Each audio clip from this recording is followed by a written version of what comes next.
My dear friends, the Gospel of the Lord. Praise to you, Lord Jesus Christ. Praise to you. Magandang hapon po sa ating lahat. Magandang hapon po, Father. Can we greet the person beside us? A blessed afternoon to you.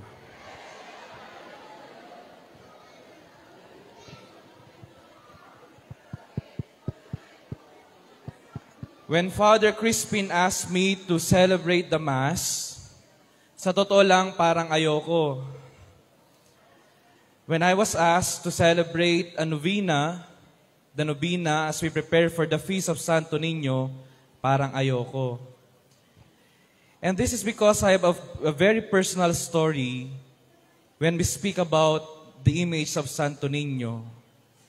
Alam niyo kasi, before I was ordained as a priest, I was ordained here, I was assigned here as a deacon. At yung unang pagbisita ng imahe ng Santo Niño, I was assigned to be the Director General. And during the day of his visit in our parish, ako yung nag-animate ng mga tao. Sumasayaw, sumisigaw ng Viva Pit Señor. Pero habang sumisigaw, nagbabibrate yung cellphone ko. And I ignored because I needed to be here. I ignored the call because I was too busy. And I think on the 14th call na nagbabibrate yung cellphone ko, I looked at it and I answered the call. And the call told me my mother died and they were reviving her at the hospital. Ayokong magmisa. Sana. Because my first encounter with Santo Niño here in this parish was very, very sad. And to be honest, I hated this image after my mother died. Galit na galit ako. I couldn't even pray in front of this image because it reminded me of the pain. Sabi ko noon, siguro kung wala yung piyesta ng Santo Niño dito sa parokya na to, I was able to go back home and check on my mother. Ang dami kong mga tanong na sana. Dami kong mga bakit. But as a priest, I learned that there are things in life that we can never control. There are things that happen. May mga bagay-bagay na nangyayari na wala tayong kasagutan. At meron mga nangyayari sa buhay natin na later on, marirealize lang natin kung bakit natin kailangan pagdaanan. Siguro, bibilangin ko, ilang taon ko ring hindi pinansin ng Santo Niño. Kasi nga, I was reminded of the pain.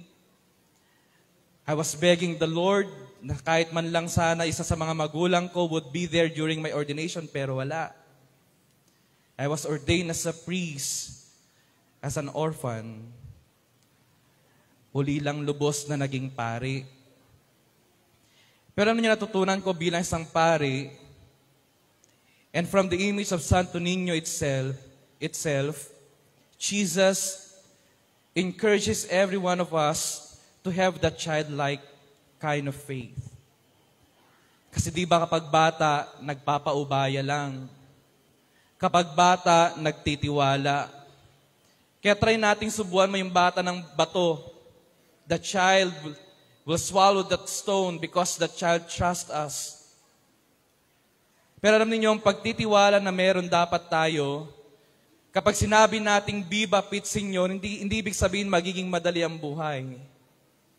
When we say, I believe in God, it doesn't necessarily mean that life will be very easy. But actually, sometimes what happens in reality was the opposite of what we are trying to believe. Minsan mas maraming hamon. Minsan mas maraming luha. But the promise of this Santo Niño, the promise of Jesus, from our introduction itself, the Emmanuel, God is with us. Ang ibig sabihin nun, kahit sa mga pagkakataon na umiiyak tayo, na walang-wala tayo, that's also the times that Jesus is so near. But sometimes because of our pain, because of our problems, we tend to go away and blame everything to God. Yun yung nangyayari sa akin. I blamed the Santo Niño for the death of my mother. But later on, I did realize that actually it was not the fault of Santo Niño. Siguro time na talaga ng nanay ko to go. And what we can do is to entrust and trust the will of God in our lives. Especially to the young ones here, kayong mga kabataan, I'm pretty sure later on in your life, you will be disappointed with how life will unfold in front of you.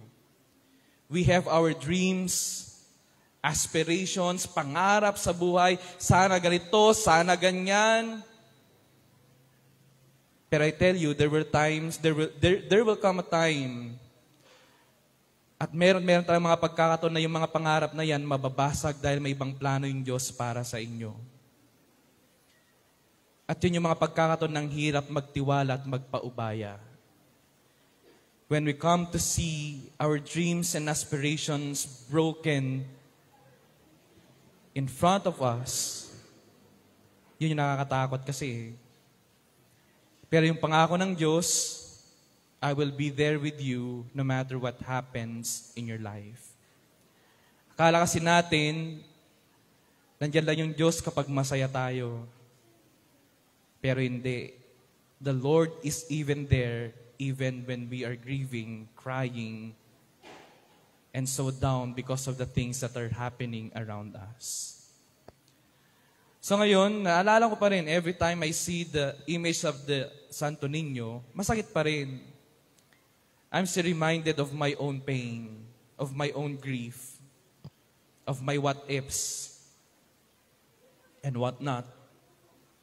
Pero nagbago ngayon, bilang isang pari, more than the pain, I saw Jesus telling me, kasama mo ako. Sana yun lagi nating ilagay natin sa mga puso't isipan natin. When we are encountering so many hardships in our lives, kulang ang pera ni mama, tatay, mahirap yung subject, struggling with relationships, with your colleagues. These are parts of our story. Pero sana wag nyo ngayon na yung pain na yan, yung mga nararamdaman nating mga pait,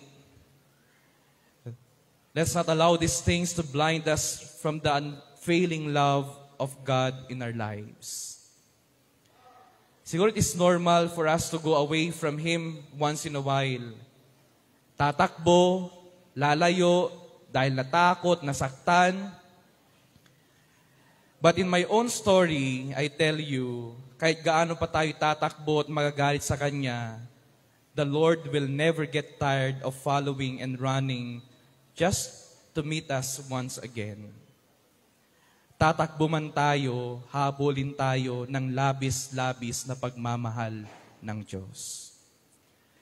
And so I'm thankful that I was invited to be here to share a story, a very personal story. And I couldn't believe that by the grace of God, hate can be turned into loving. Pain can be turned into a bittersweet inspiration. I was hurt, but the Lord and His love assured me that life is more than the pains and struggles that we are going on right now. That the love of God is bigger and stronger than all of these things. So merong natutunan kay Santo Niño, yung sinasabi niya, tuloy lang, be with your pain, for later on, you will just, when you look back at your life, tatawanan mo na lang, sabihin mo, now it makes sense. Di ko maintindihan noon, pero ngayon, naintindihan ko na kung bakit kailangan pagdaanan. And I think that's also one thing that I am thankful for Santo Niño. Yung biyaya ng pagtitiwala at pagpapaubaya sa kagustuhan ng Diyos. So when we say, Lord, I entrust everything to you, hindi ibig sabihin nun na lahat dapat madali. When we say, Lord, I entrust everything to you, we say, Lord, no matter what happens, harapin ko kahit ano pa yung pagsubok na darating sa buhay ko because I believe that you will never abandon me. And so when I was ordained as a priest, I chose the theme, I am ever with you. A constant reminder to me that God never abandons us. So yun siguro gusto ko i-relay, especially to the young ones. Kapag humihina na yung loob, just remember, a priest standing in front of you once in his life hated God for his pain. But God rescued him because God truly loves him more than enough. And that's the thing that we should be thankful for to God every day. To the little Santo Niño na nagsasabi, hoy, lahat ng yan pinagdaanan ko na rin. Umiyak, masaktan, iwanan ng mga kaibigan, but I remained because that's how I love. And so let us thank the Lord for His unconditional love for all of us. As we have also heard in our gospel reading, na yung pagmamahal ng Diyos para sa lahat. And if we have that kind of understanding, deep understanding of the love of God in our lives, then saan pa tayong maghanap ng takot? Pero I tell you, madaling sabihin, but when we are already in those situations, mahirap gawin. But I hope and I pray that when big and multitude numbers of problems face us, sana wag tayong panghinaan ng loob. Let's go to Santo Niño at sabihin natin sa Kanya, turuan mo kung magkaroon ng pusong kagaya mo para magtiwala kahit nasasaktan, magpaubaya kahit umiiyak, manatili kahit parang walang nangyayari. And so, sana sa Sabado at Linggo, whenever we shout, Viva Pit Señor, sana sabihin din ng puso natin, Lord, I entrust everything to you. Ngayon, kung tatanungin ninyo kung galit pa rin ba ako, hindi. Hindi na ako galit. Kasi hindi naman siya yung rason kung bakit namatay yung nanay ko. I just associated this image because this image reminded me of the pain na ayaw kong pakawalan sa aking puso.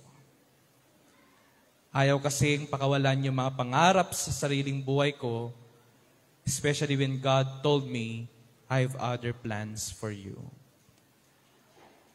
And so, Señor Santo Niño, sana turuan mo kaming magtiwala araw-araw sa labis-labis na pagmamahal mo. Amen.